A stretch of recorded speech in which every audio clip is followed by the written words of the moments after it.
Good morning dear student, सभी लोगों को मेरा नमस्कार। स्वागत करते हैं आप सभी का आपके अपने YouTube channel OD study point में। तो प्यारे दोस्तों, आज की क्लास में हम लोग सॉल्व करेंगे मैथमेटिक्स के मोस्ट इंपॉर्टेंट टॉप 15 क्वेश्चन को। और एक टॉप 15 क्वेश्चन ऐसे क्वेश्चन होंगे जो आपके पॉलिटेक्निक अथवा आईईआरटी एंट्रेंस एग्जाम 2020 में पूछे गए क्वेश्चन हैं। तो प्रत्येक क्वेश्चन को बिल्कुल बेहतरीन कॉन्सेप्ट के साथ आपको बताने वाला हूं और आप भी अपने आप को चेक कीजिएगा कि इन 15 क्वेश्चन में हम कितने क्वेश्चन का आंसर बिल्कुल सही सही अपने आप से दे पा रहे हैं। तो बहुत ही बेहतरीन तरीके से डियर स्टूडेंट टॉप 15 क्वेश्चन का सॉल्यूशन करवाने वाला हूं। प्रत्येक क्वेश्चन को बिल्कुल बेहतरीन कॉन्सेप्ट के साथ आपको बताऊंगा, जिससे आपको किसी भी क्वेश्चन में किसी भी प्रकार का डाउट और कंफ्यूजन ना रहे। 15 क्वेश्चन के माध्यम से डियर स्टूडेंट आपको 15 कॉन्सेप्ट बिल्कुल बेहतरीन तरीके से क्लियर करने वाला हूं। जो हमारे पुराने स्टूडेंट हैं उनको ऑलरेडी पता है कि हम किसी भी सब्जेक्ट के किसी भी चैप्टर को किस तरीके से बहुत ही बेहतरीन तरीके से प्रॉपर कॉन्सेप्ट के साथ आपको पढ़ाता हूं। तो डियर स्टूडेंट, हमारी आपसे रिक्वेस्ट है, जो भी स्टूडेंट अभी तक हमारे चैनल ओडी स्टडी पॉइंट को सब्सक्राइब नहीं किया, सब्सक्राइब जरूर कर लेना और बेल आइकन को भी प्रेस कर लीजिएगा, जिससे हमारी अपकमिंग आने वाली वीडियो का नोटिफिकेशन आपको मिलता रहे। तो स्टार्ट करेंगे आज की क्लास को डियर स्टूडेंट। ध्यान से प्रत्येक क्वेश्चन के कॉन्सेप्ट को समझिएगा, बहुत ही बेहतरीन तरीके से प्रत्येक क्वेश्चन के सॉल्यूशन को आपको बताने वाला हूं। तो क्वेश्चन नंबर 1 आपके सामने है डियर स्टूडेंट। ध्यान से इस क्वेश्चन को समझिएगा कि कैसे इस क्वेश्चन को सॉल्व करना है। क्वेश्चन नंबर 1 आपका इस प्रकार से पूछा गया है, एक समबाहु त्रिभुज का क्षेत्रफल 4 कोणी में 3 सेंटीमीटर स्क्वायर है, तो आपको त्रिभुज का परिमाप ज्ञात करना है। तो बिल्कुल सिंपल सा क्वेश्चन है, आप ध्यान से समझिएगा डियर स्टूडेंट। आपको पता है मेरे प्यारे दोस्तों कि समबाहु त्रिभुज का जो क्षेत्रफल होता है वो आपका होता है कोणी में 3/4 गुणे भुजा का स्क्वायर। और समबाहु त्रिभुज का क्षेत्रफल इन्होंने दे रखा है 4 कड़ी में 3। कड़ी में 3 से कड़ी में 3 कैंसिल, तो a स्क्वायर की जो वैल्यू मिलेगी वो आपको 16 मिल जाएगा। तो a की जो वैल्यू मिल जाएगी वो आपको मिल जाएगा 4 सेंटीमीटर। आपको समबाहु त्रिभुज का परिमाप ज्ञात करना है। तो समबाहु त्रिभुज का जो परिमाप होता है वो क्या होता है? समबाहु त्रिभुज का जो परिमाप होता है वो आपका 3 इंटू का a यानी कि 3 इंटू का भुजा होता है। अब 3 इंटू का भुजा इसलिए होता है डियर स्टूडेंट क्योंकि समबाहु त्रिभुज के तीनों भुजाएं बराबर होती हैं। क्योंकि समबाहु त्रिभुज की तीनों भुजाएं बराबर होती हैं, इसीलिए तो नाम पड़ा है समबाहु त्रिभुज, यानी कि ऐसा त्रिभुज जिसके तीनों भुजाएं एक दूसरे के बराबर हो। तो 3 और एक भुजा की माप है 4 सेंटीमीटर, तो टोटल आपको मिल जाएगा 12 सेंटीमीटर। यानी कि जो समबाहु त्रिभुज का परिमाप होगा वो आपका 12 सेंटीमीटर हो जाएगा। यानी क्वेश्चन नंबर 1 का ऑप्शन नंबर ए सही हो जाएगा। तो बहुत ही बेहतरीन कॉन्सेप्ट से आप किसी भी क्वेश्चन को सॉल्व कर सकते हो, बस आपको बेसिक कॉन्सेप्ट अच्छी तरीके से पता होना चाहिए। बढ़ते हैं डियर स्टूडेंट क्वेश्चन नंबर 2 की तरफ। ध्यान से समझिएगा क्वेश्चन नंबर 2 की बहुत ही बेहतरीन क्वेश्चन ए भी है। क्वेश्चन नंबर 2 आपका है 1/3 x square minus 2x minus 9 का गुणनखंड है। ध्यान में रखिएगा, जितने क्वेश्चन का मैं सॉल्यूशन करवा रहा हूं टोटल क्वेश्चन आपके पॉलिटेक्निक अथवा आईईआरटी एंट्रेंस एग्जाम 2020 में पूछे गए क्वेश्चन है। तो दे रखा है 1/3 x स्क्वायर माइनस का 2x और माइनस का 9 का गुणनखंड क्या है ये आपको बताना है। तो ध्यान से देखिएगा, यहाँ पर आप एलसीएम ले लो, तो एलसीएम आपका कितना मिलेगा? 3 मिलेगा। ऊपर आपको मिल जाएगा एक्स स्क्वायर माइनस का 6x माइनस का 27। ठीक है, बराबर में हम 0 कर लेते हैं। यहाँ से हम 1/3 डियर स्टूडेंट कॉमन ले लेंगे, तो मिलेगा आपको ब्रैकेट के अंदर एक्स स्क्वायर माइनस का 6x माइनस का 27। अब देखो 27 का आपको ऐसे फैक्टर करना है कि जोड़ने और घटाने पर आपका 6 आ जाए। तो 27 को हम क्या लिख सकते हैं, हम लिख सकते हैं 9 तिरिक 27। तो 9 का पूरा 3 में करोगे 27 भी आएगा और 9 में से 3 घटाओगे तो 6 भी आ जाएगा। तो यहाँ से आपका एक्स स्क्वायर माइनस का 9x माइनस का 3x माइनस का 27 हो गया। उसके बाद से देखना डियर स्टूडेंट बराबर आप जीरो कर सकते हो। तो 1/3 तो आपका ऑलरेडी पहले से ही है। एक्स स्क्वायर माइनस का गुणा कराएंगे तो माइनस का 9x प्लस का 3x माइनस का 27 बराबर जीरो। अब देखना डियर स्टूडेंट 1/3 तो ऑलरेडी आपका पहले से ही है। इन दोनों से कॉमन हम ले लेते हैं केवल और केवल x। तो इन दोनों से जब केवल और केवल x कॉमन लोगे तो मिलेगा आपको x माइनस का 9 एक ब्रैकेट में। इन दोनों से कॉमन हम ले लेते हैं 3। तो जब 3 कॉमन लोगे तो मिलेगा आपको यहाँ से x यहाँ से 9। तो x माइनस का 9 यहाँ से भी मिल जाएगा एक ब्रैकेट क्लोज। तो फाइनली आपको मिल जाएगा 1/3 x माइनस का 9 एक ब्रैकेट में और x प्लस का 3 एक ब्रैकेट में। यही आपका राइट आंसर हो जाएगा। इस तरीके से क्वेश्चन नंबर 2 का ऑप्शन नंबर ए सही हो जाएगा। तो बहुत ही बेहतरीन तरीके से आप सॉल्व कर सकते हो और बिल्कुल सिंपल और आसान से क्वेश्चन पूछे जाते हैं। बढ़ते हैं हम डियर स्टूडेंट क्वेश्चन नंबर 3 की तरफ। ध्यान से समझिएगा क्वेश्चन नंबर 3 को भी बहुत ही बेहतरीन सिंपल और आसान वे में मैं आपको सारे क्वेश्चन के सॉल्यूशन बताने वाला हूं। बस आप ध्यान से प्रत्येक क्वेश्चन के कांसेप्ट को समझो। बहुत ही बेहतरीन क्वेश्चन है। तो क्वेश्चन नंबर 3 आपका है sin 15 डिग्री का मान बताओ। तो सबसे पहले आपको ये समझना है डियर स्टूडेंट कि sin 15 डिग्री को हम क्या लिख सकते हैं।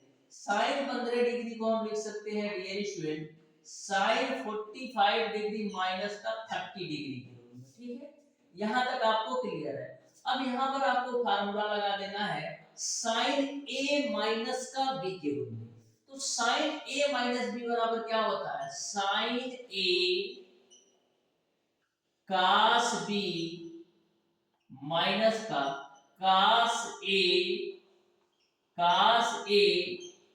sin b।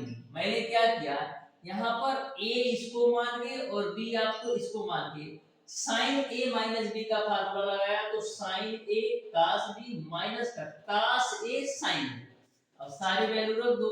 तो sin 45 डिग्री का मान 1/कौड़ी में 2 और cos 30 का मान कौड़ी में 3/2 माइनस का cos 45 डिग्री का मान 1/कौड़ी में 2 और sin 30 का मान 1/2। इसको आप कैलकुलेट करिएगा तो मिल जाएगा आपको कौड़ी में 3 माइनस का 1/2 कौड़ी में 2। इस तरीके से क्वेश्चन नंबर 3 का जो राइट आंसर होगा वो आपका ऑप्शन नंबर बी सही हो जाएगा। ऑप्शन नंबर बी जो है क्वेश्चन नंबर 3 का बिल्कुल राइट आंसर होगा। बढ़ते हैं डियर स्टूडेंट क्वेश्चन नंबर 4 की तरफ। ध्यान से प्रत्येक क्वेश्चन के कांसेप्ट को समझिएगा। बहुत ही सिंपल और आसान भाषा में प्रत्येक क्वेश्चन के कांसेप्ट को बताने वाला हूं। तो क्वेश्चन नंबर 4 आपका है डियर स्टूडेंट एक लंबवृत्तीय शंकु की त्रिज्या और ऊंचाई का अनुपात 5:12 है और उसका जो आयतन है 2512 सेंटीमीटर क्यूब है। तो शंकु की तिर्यक ऊंचाई क्या होगी ये आपको बताना है। बहुत ही बेहतरीन क्वेश्चन है, आप ध्यान से समझिएगा। बिल्कुल सिंपल वे में मैं आपको बताने वाला हूं। क्वेश्चन में बता रखा है कि एक लंबवृत्तीय शंकु की त्रिज्या और ऊंचाई का अनुपात 5:12 है। त्रिज्या और ऊंचाई का अनुपात 5:12 दे रखा है। तो मैं मान लेता हूं त्रिज्या और ऊंचाई का अनुपात 5:12x के रूप में है। यहां तक सबको क्लियर है। अब शंकु का आयतन इन्होंने दे रखा है 2512 सेंटीमीटर क्यूब। तो शंकु का आयतन क्या होता है 1/3 पाई आर स्क्वायर एच, जिसकी वैल्यू दे रखा है 2512। तो 1/3 पाई की वैल्यू बाबू रख दो 22/7, आर की वैल्यू कितना है 5x का स्क्वायर करोगे तो 25x स्क्वायर, और h की वैल्यू कितना है, h की वैल्यू 12x है, तो गुणे का आपका हो जाएगा 12x बराबर 2512। यहां से हम कैलकुलेट कर लेते हैं डियर स्टूडेंट, देखो 3 से काट लो तो 3 चौका 12, x क्यू की वैल्यू निकालो तो यहां से x क्यू की जो वैल्यू आएगी वो आपको क्या मिलेगा 2512 गुणे में 7 बटे नीचे में आपका आएगा 22 गुणे 25 गुणे 4 करेंगे। ठीक है ना, वो यहां तक आपका क्लियर है। 4 से काटेंगे तो 4 छक 24 होता है, फिर आपका एक एक बचेगा, 4 दूना 8, फिर चरौठी 32। ठीक है, अब देखिए किससे कटने वाला है, फिर यहाँ पर हम 2 से काट देते हैं तो 2 ही करेंगे हम 22, 2 3 6, 2 1 कम 2 और 2 चौक 8। ठीक है, तो यहाँ से आपका x क्यू की जो वैल्यू आ गई वो आपको मिल गया 314 गुणे 7 बटे 11 गुणे 25 के रूप में। तो गुणा कराओ, 7 चौक 28 को 8, 7 एकम 7 और 2 9, और 7 3 21, 2198 आएगा। 25 का गुणा 11 कराओ तो 25 एकम 25 और 25 एकम 25 तो 27। अब 275 का भाग आपको 2198 में देना है, तो देखो 2 अट्ठे 16 हो जाएगा, और 75 अट्ठे कितना होता है, 75 अट्ठे आपका होता है 450, यानी कि नियर अबाउट आपका 8 के करीब आएगा। जब 2198 को आप 275 से काटिएगा तो आपको 8 मिल जाएगा।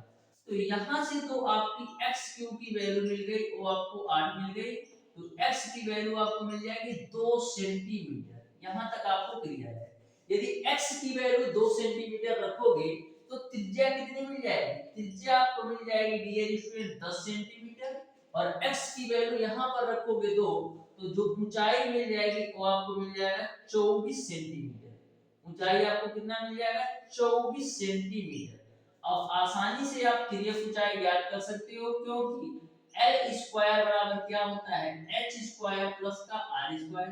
तो h की वैल्यू आपका है 24, 24 का स्क्वायर करोगे 576, और r की वैल्यू आपका है कितना 10, 10 का स्क्वायर करोगे 100, तो 576 और 6 676 हो गया l स्क्वायर की वैल्यू। तो यहां से l की जो वैल्यू हो जाएगी वो आपका 26 मिल जाएगा, यानी कि जो शंकु की तिर्यक ऊंचाई होगी वो आपका 26 सेंटीमीटर होगा। इस तरीके से क्वेश्चन नंबर 4 का ऑप्शन नंबर सी सही हो जाएगा। बढ़ते हैं डियर स्टूडेंट क्वेश्चन नंबर 5 की तरफ, ध्यान से समझिएगा। बहुत ही बेहतरीन, सिंपल और आसान तरीके से प्रत्येक क्वेश्चन के कॉन्सेप्ट को मैं आपको बताने वाला हूं। बिल्कुल बेहतरीन कॉन्सेप्ट होगा और बिल्कुल सिंपल तरीके से मैं आपको बताने वाला हूं। तो ध्यान से समझिएगा क्वेश्चन नंबर 5 को। बोला है sin 1875 डिग्री का मान बताइए। तो sin 1875 डिग्री का मान आप कैसे निकालोगे, देखो बहुत ही सिंपल तरीके से आप निकाल सकते हो। sin 1875 डिग्री का मान आपको निकालना है, तो sin 1875 को हम क्या लिख सकते हैं, हम लिख सकते हैं डियर स्टूडेंट 360 गुणे 5। 360 गुणे 5 करोगे तो 1800 होगा, अब प्लस का इसमें 75 जोड़ दोगे तो आपको 1875 मिल जाएगा। तो sin 360 प्लस थीटा क्या होता है, sin थीटा, यानी कि sin 75 डिग्री। और sin 75 डिग्री को हम क्या लिख सकते हैं, sin 45 डिग्री प्लस का 30 डिग्री के रूप में। अब यहाँ पर आपको फार्मूला लगा देना है sin a प्लस b के रूप में। तो sin a प्लस b का फार्मूला लगाओ, sin a cos b plus का cos a और sin b, अब सारी वैल्यू रख दो। तो sin 45 डिग्री का मान 1/2 2, cos 30 का मान आपका होता है 3/2 प्लस का cos 45 डिग्री का मान 1/2 और sin 30 का मान 1/2। इसको आप कैलकुलेट करिएगा तो फाइनली आपको मिल जाएगा 3 धन 1 बटे का 2 यही आपका राइट आंसर होगा। इस तरीके से क्वेश्चन नंबर 5 का ऑप्शन नंबर डी सही हो जाएगा। बहुत ही बेहतरीन तरीके से यह भी क्वेश्चन आपको समझ में आया होगा, क्योंकि मैंने बिल्कुल प्रॉपर कॉन्सेप्ट के साथ सिंपल वे में आपको बताया है। जिससे आपको कहीं भी किसी भी प्रकार का डाउट और कंफ्यूजन ना हो। तो ध्यान से समझिएगा डियर स्टूडेंट, क्वेश्चन नंबर 6 को बहुत ही बेहतरीन क्वेश्चन ये भी पूछा है। बोला है कि यदि log 2 बराबर आपका x है और log 3 बराबर y है और log 5 बराबर z है, तो log 270 का आप हमें मान बताओ। log 2 बराबर आपको दे रखा है डियर स्टूडेंट x है और log 3 बराबर आपको दे रखा है y है और log 5 बराबर आपको दे रखा है z है। तो आपको log 270 का मान बताना है क्या होगा, ठीक है। तो log 270 को हम क्या लिख सकते हैं, हम लिख सकते हैं 27 गुणे 10 के रूप में, ठीक है। अब देखो log 27 को हम क्या लिख सकते हैं, 3 का होल क्यूब और 10 को हम लिख सकते हैं 5 गुणे 2 के रूप में। अब यह जो वैल्यू आ गई आपका log m गुणे n गुणे p के रूप में हो गई। log m गुणे n गुणे p के रूप में हो गई। तो log m गुणे n गुणे p को हम क्या लिख सकते हैं, log m plus log n plus log p के रूप में, क्योंकि आपको पता है कि log m इंटू n को हम log m plus log n के रूप में लिख सकते हैं। log m plus n, log m into n को हम क्या लिख सकते हैं, log m plus log n के रूप में। उसी प्रकार से log m into n into p को log m plus log n plus log p के रूप में लिख सकते हैं। अब देखो log 3 की पावर 3 है तो इसको हम क्या लिख सकते हैं, 3 log 3 प्लस का log 5 प्लस का log 2। तो यहाँ पर 3 है और log 3 की जो वैल्यू है वो आपका कितना है, y, तो मैंने y रख दिया, प्लस log 5 की वैल्यू आपका कितना है, z है, तो मैंने z रख दिया, और log 2 की वैल्यू आपका x है तो मैंने x रख दिया। तो फाइनली आपका आ जाएगा x प्लस 3y प्लस का z, यही आपका राइट आंसर होगा। इस तरीके से डियर स्टूडेंट क्वेश्चन नंबर 5 का जो राइट आंसर रहने वाला है, क्वेश्चन नंबर 6 का जो राइट आंसर होगा वो आपका ऑप्शन नंबर डी सही हो जाएगा। x plus 3y plus z होगा log 270 की वैल्यू। बढ़ते हैं डियर स्टूडेंट क्वेश्चन नंबर 7 की तरफ, ध्यान से समझिएगा। बहुत ही बेहतरीन और सिंपल और प्रॉपर कॉन्सेप्ट के साथ मैं आपको क्वेश्चन नंबर 7 भी बताने वाला हूं, आप ध्यान से देखिएगा। तो क्वेश्चन नंबर 7 आपका है डियर स्टूडेंट, द्विघात समीकरण x प्लस 1 अपान x बराबर 10 बट्टे 3 का हल क्या होगा, ये आपको बताना है। द्विघात समीकरण x प्लस 1 अपान x बराबर 10 बट्टे 3 का सॉल्यूशन क्या होगा, ये आपको बताना है। तो ध्यान से समझिएगा। यहाँ पर हम डियर स्टूडेंट एलसीएम ले लेते हैं, तो एलसीएम मिलेगा x, एलसीएम लेके साथ कीजिएगा तो x स्क्वायर प्लस 1 बराबर आपको मिल जाएगा 10 बट्टे 3। अब यहाँ से डियर स्टूडेंट आप क्रॉस मल्टीप्लाई करो तो मिलेगा आपको 3x स्क्वायर प्लस का 3 बराबर 10x के रूप में।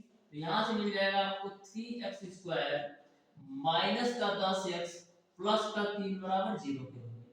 अब देखो 3 3 का 9 होता है, 9 का आपको ऐसे फैक्टर करना है कि जोड़ने और घटाने पर 10 आए। तो 9 एक कम 9 और 9 में 1 जोड़ोगे तो 10 भी मिल जाएगा, यानी 3x स्क्वायर माइनस का 9x प्लस का x प्लस का 3 बराबर 0। तो यहाँ से हम मल्टीप्लाई कर लेते हैं तो 3x स्क्वायर माइनस का 9x माइनस का x प्लस का 3 बराबर 0। इन दोनों में कॉमन आप ले लो 3x, तो मिलेगा आपको x माइनस का 3। इन दोनों से कॉमन आप ले लो माइनस का 1, तो मिलेगा आपको x माइनस का 3 बराबर 0। तो यहाँ से आपको फाइनली मिल जाएगा एक ब्रैकेट में x माइनस का 3 और दूसरे ब्रैकेट में आपको मिल जाएगा 3x माइनस का 1।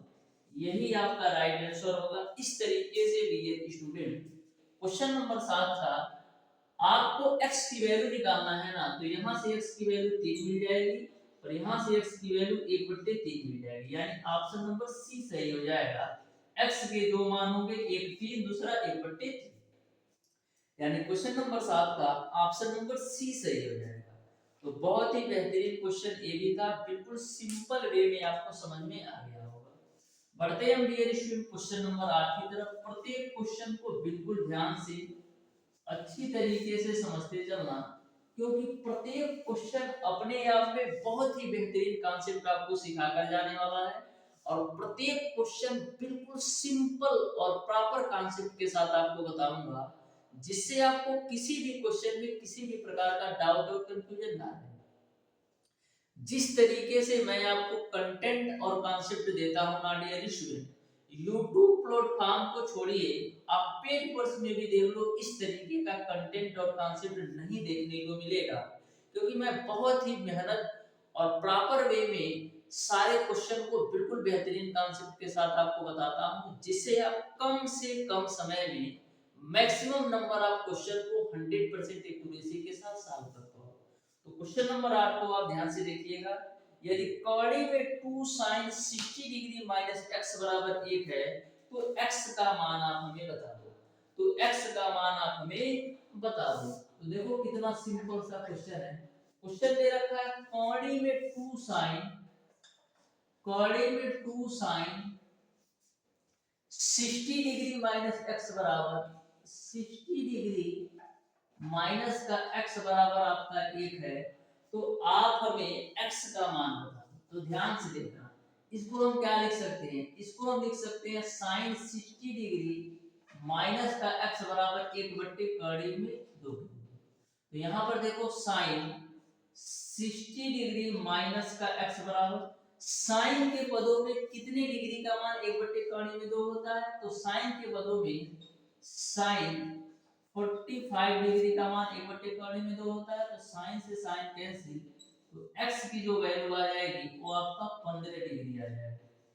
यानी कि क्वेश्चन नंबर 8 का जो राइट आंसर होगा वो आपका ऑप्शन नंबर बी सही हो जाएगा। तो बहुत ही बेहतरीन और प्रॉपर एक बेहतरीन कॉन्सेप्ट के साथ आपको बता रहा हूं, जिससे आपको सारी चीजें बहुत ही बेहतरीन तरीके से समझ में आ जाएगी स्टूडेंट।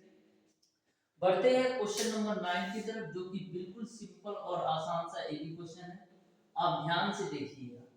क्वेश्चन नंबर 9 में बोला है यदि वृत्त के व्यास के निर्देशांक माइनस का 2 गामा 10 और 12 गामा माइनस 4 है, तो वृत्त के केंद्र का निर्देशांक ज्ञात करना है। तो देखो कितना सा सिंपल सा क्वेश्चन है। एक वृत्त है जिसके व्यास के निर्देशांक इस तरीके से मैं मान लेता हूं, यह वृत्त का व्यास है, जिसको मैं नाम दे देता हूं AB के रूप में, ठीक है।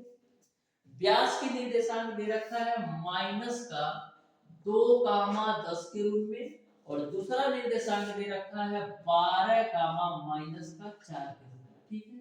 तो आपको वृत्त के केंद्र का निर्देशांक ज्ञात करना है। वृत्त का केंद्र मैं मान लेता हूं।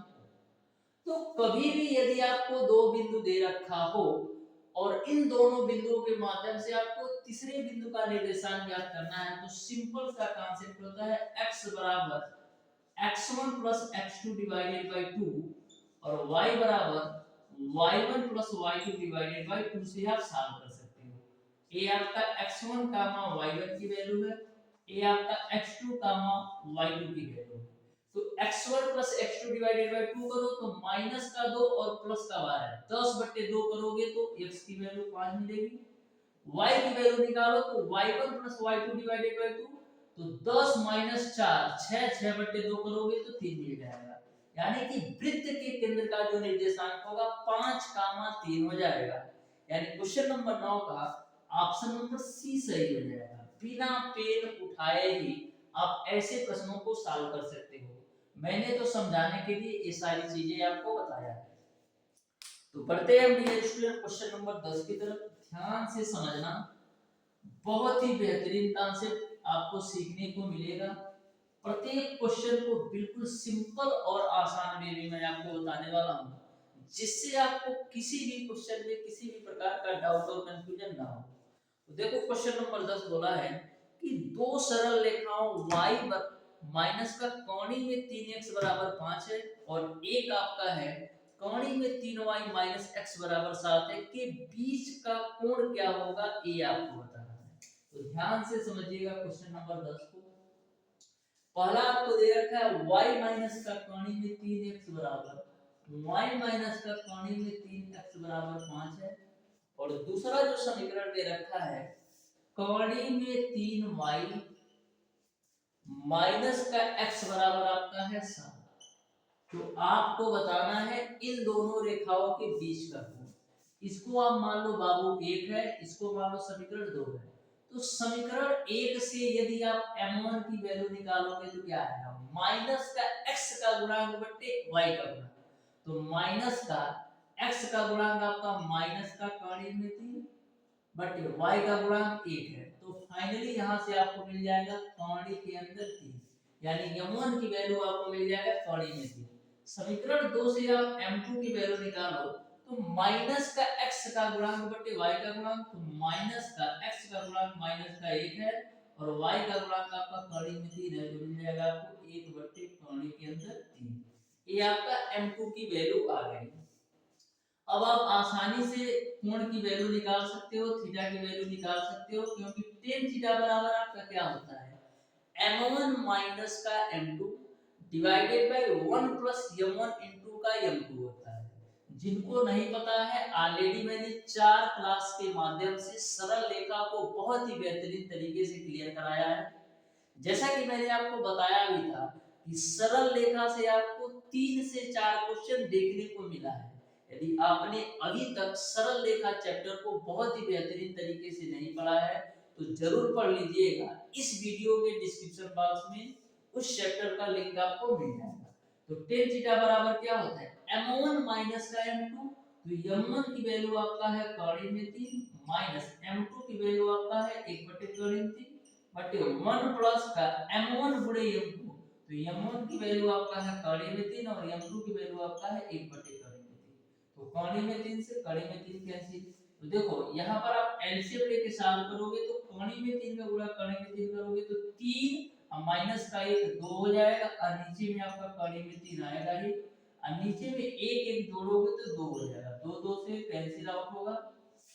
फाइनली आपको क्या मिलेगा, tan थीटा बराबर आपको फाइनली मिल जाएगा कितना, tan थीटा बराबर मिल जाएगा 1 बटे कौणी में 3 और 1 बटे कौणी में 3 को आप लिख सकते हो tan 30 डिग्री। tan से tan कैंसिल आउट तो थीटा की वैल्यू आपको मिल जाएगी 30 डिग्री। इस तरीके से इन दोनों रेखाओं के बीच का जो कोण होगा वो आपका 30 डिग्री होगा, यानी ऑप्शन नंबर सी सही है। बढ़ते हैं हम डियर स्टूडेंट क्वेश्चन नंबर 11 की तरफ। ध्यान से समझिएगा, बहुत ही बेहतरीन सिंपल और आसान सा क्वेश्चन है, आपको ध्यान से समझना है।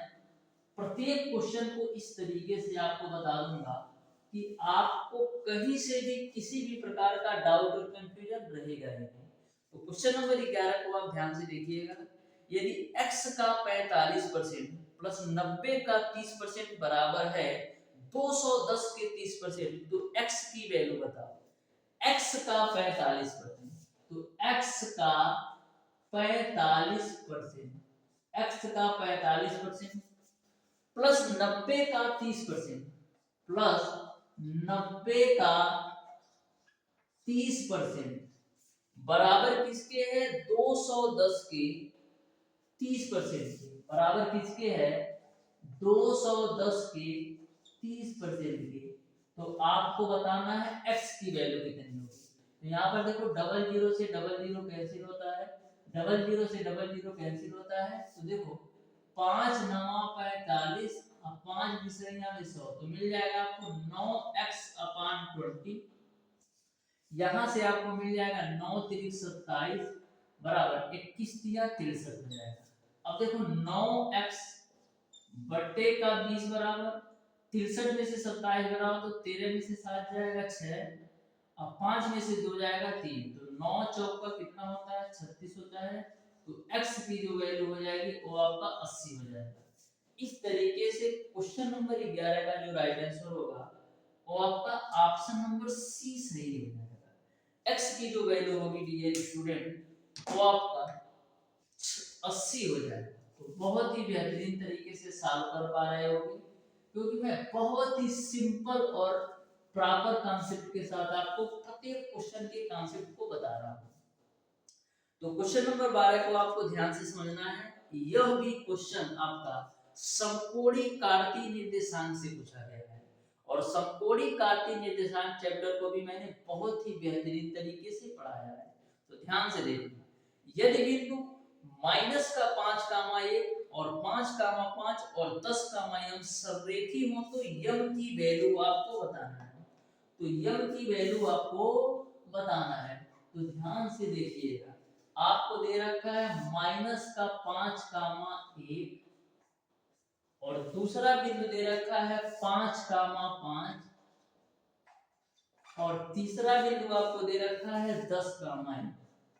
ठीक है, तो आपको बताना है कि m की वैल्यू क्या होगी यदि तीनों बिंदु समरेखी हैं तो मैंने आपको बताया था कि यदि तीन बिंदु किसी भी त्रिभुज के यदि तीन बिंदु समरेखी हो तो वहां पर आपका जो त्रिभुज का क्षेत्रफल होता है वो आपका 0 होता है। तो फार्मूला कैसे लिखना है इसको सुनो, 3 बार लिख लो एक्स वाई माइनस का वाई प्लस का एक्स वाई माइनस का वाई प्लस का एक्स वाई माइनस का वाई बराबर आपका 0, क्योंकि समरेखी के कंडीशन में जो त्रिभुज का क्षेत्रफल होता है वो आपका 0 होता है। अब यहाँ पर सेटिंग कैसे करना है, 123 231 और 312 के रूप में आप लिख दो।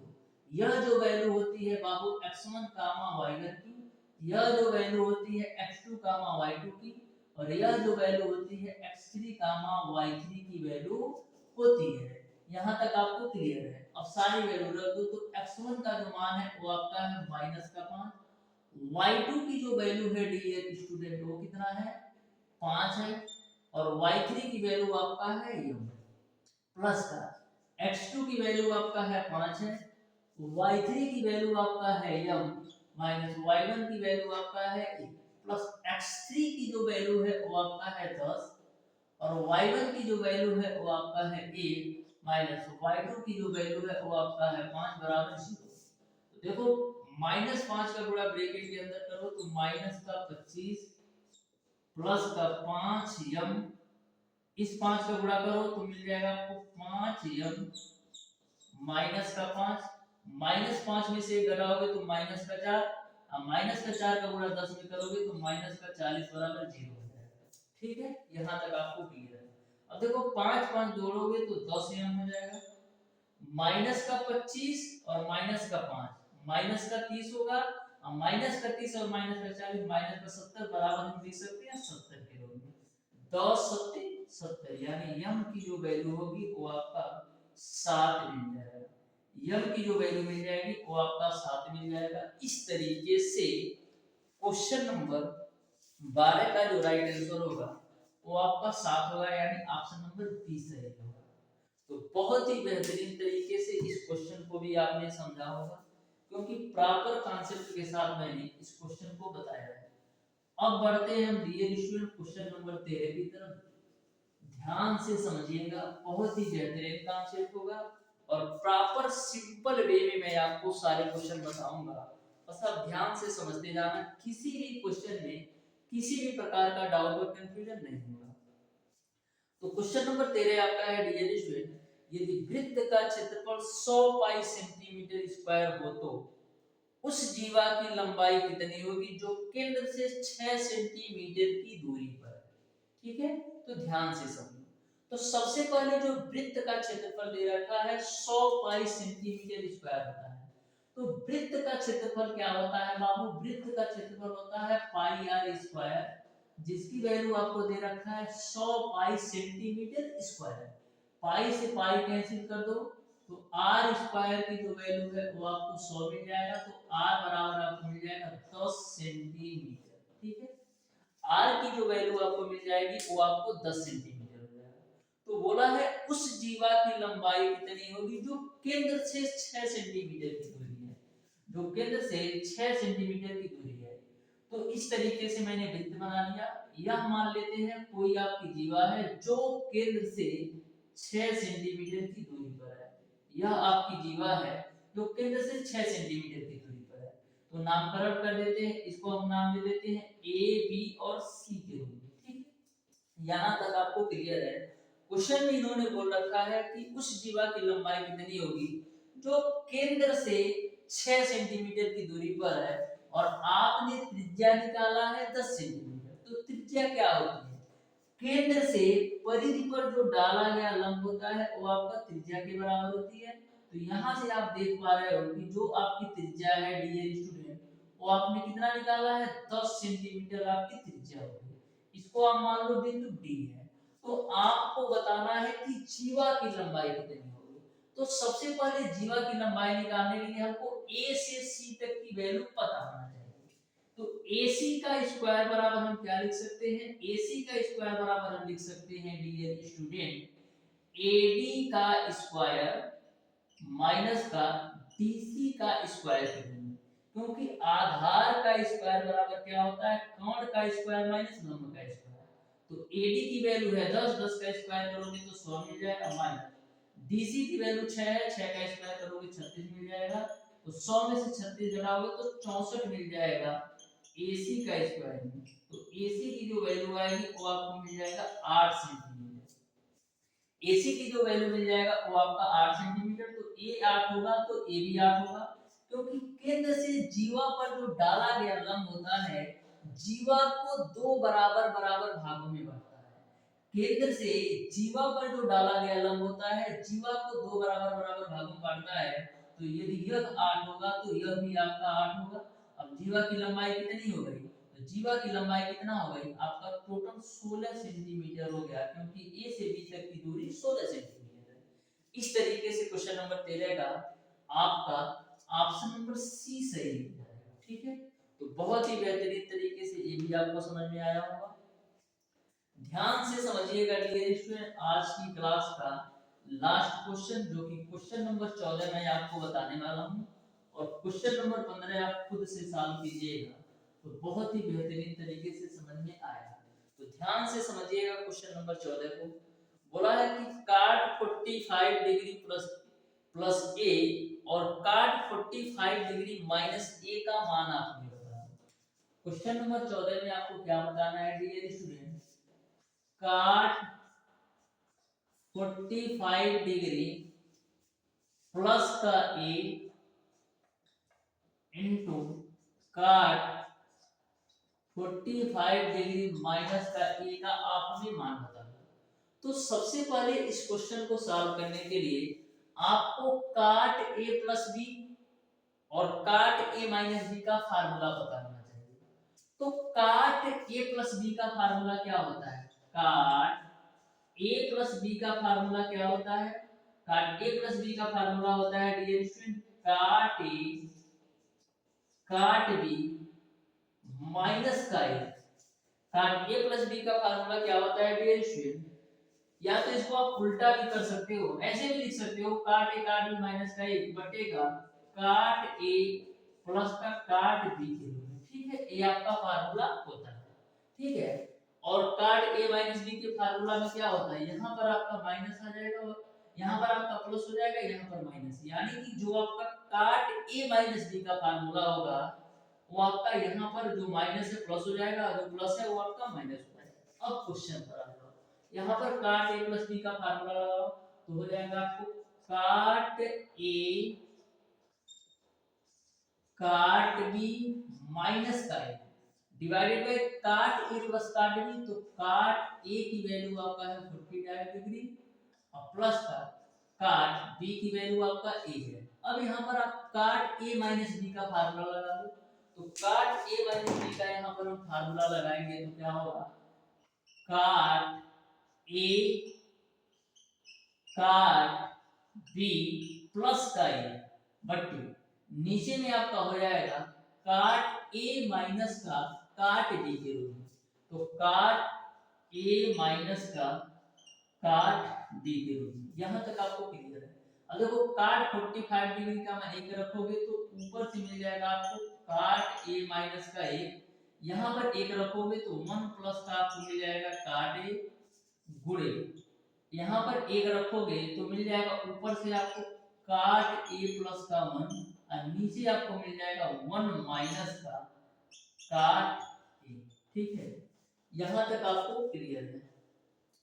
यहाँ तक आपको क्लियर है? ठीक है, यहाँ तक आपको सारी चीजें क्लियर है, ठीक है ना हो। तो यहाँ से देखो 1 प्लस काट ए, 1 प्लस काट ए कैंसिल हो जाएगा, काट ए माइनस का 1 है और 1 माइनस का काट ए, ठीक है। तो यहाँ पर देखो ऊपर से हम माइनस कॉमन ले लेते हैं तो मिलेगा 1 माइनस का काट ए ऊपर भी हो जाएगा और नीचे भी आपका 1 माइनस का काट ए हो जाएगा, दोनों आपस में कैंसिल होंगे तो फाइनल का मिल जाएगा माइनस का ए, ठीक है। तो इस तरीके से क्वेश्चन नंबर 14 का जो राइट आंसर होगा वो आपका ऑप्शन नंबर माइनस का एक आंसर होगा। इसको आप एक बार चेक भी कर लीजिएगा डियर स्टूडेंट, क्योंकि मैंने जो फार्मूला है ना उसको उल्टा लिखा है। फार्मूला आपका कैसे हो सकता है, जैसे ये फार्मूला जो होता है 1 माइनस का काट ए काट बी बटे काट बी माइनस का काट ए, एक बार चेकआउट भी कर लीजिएगा। वैसे आपका जो कॉन्सेप्ट है वो आपका बिल्कुल सही है। बढ़ते हैं डियर स्टूडेंट क्वेश्चन नंबर 15 की तरफ, ध्यान से समझना। बोला है 3 के प्रथम 5 गुणजों का औसत क्या है, ये आपको बताना है। तो क्वेश्चन नंबर 15 को आप सॉल्व कीजिएगा और बताइएगा डियर स्टूडेंट कि क्वेश्चन नंबर 15 का कौन सा ऑप्शन सही होगा। तो इस तरीके से डियर स्टूडेंट आपको मैंने आज की क्लास में बताया है टॉप 15 क्वेश्चन। क्वेश्चन नंबर 15 का हिंट समझ लो, आपको 3 के प्रथम 9 गुणजों का योग बताना है। तो सबसे पहले जो 3 के प्रथम 9 गुणज होंगे 3 6 9 इस तरीके से होंगे, तो यनमा पर यानी कि 3 6 9 को आप ध्यान से देखिएगा, ध्यान से समझो। इस तरीके से आपका 3 6 9 12 ऐसे बढ़ता जाएगा। तो यह आप ध्यान से देखिएगा तो एक प्रकार का आपका क्या है, यह एक प्रकार की समांतर श्रेणी है, क्योंकि इनके जो बीच का अंतर देखोगे तो हर जगह आपका समान है। तो समांतर श्रेणी क्या होता है, जिनमें दो संख्याओं के बीच का अंतर समान होता है। तो यहाँ पर यह जो श्रेणी मिलेगी वो आपका समांतर श्रेणी में मिलेगी। अब समांतर श्रेणी के n पदों का जो योगफल का फार्मूला होता है वो क्या होता है, Sn बराबर n/2 2a प्लस का n-1 इंटू का t। यहाँ से आप यहाँ से आप 9 पदों का योगफल ज्ञात कर लेना, यानी कि 3 के प्रथम 9 गुणजों का योगफल ज्ञात कर लेना, उसके बाद फिर औसत आप आसानी से निकाल सकते हो। वैसे तो आप ऐसे 3 6 9 12 15 मतलब 9 गुणजों तक योग करके भी निकाल सकते हो, लेकिन समझना तो इसलिए जरूरत है, हो सकता है यहाँ पर 3 ना लेकर के 6 दे दे और बोल दे प्रथम 20 गुणजों का योगफल या प्रथम 20 गुणजों का औसत निकालो, तो ऐसी कंडीशन में थोड़ी सी दिक्कत होगी। इसलिए आपको यह कॉन्सेप्ट पता होना चाहिए कि आपको दी गई समांतर श्रेणी के n पदों का योगफल का फार्मूला ऐसे निकालेंगे और औसत निकालने के लिए जो आपका योगफल आएगा उसमें आपको संख्याओं की संख्या से भाग दे देना है। तो इस तरीके से डियर स्टूडेंट आज की क्लास आपको कैसी लगी कमेंट बॉक्स में कमेंट करके जरूर बताइएगा। मिलते हैं डियर स्टूडेंट नेक्स्ट क्लास में, तब तक के लिए धन्यवाद।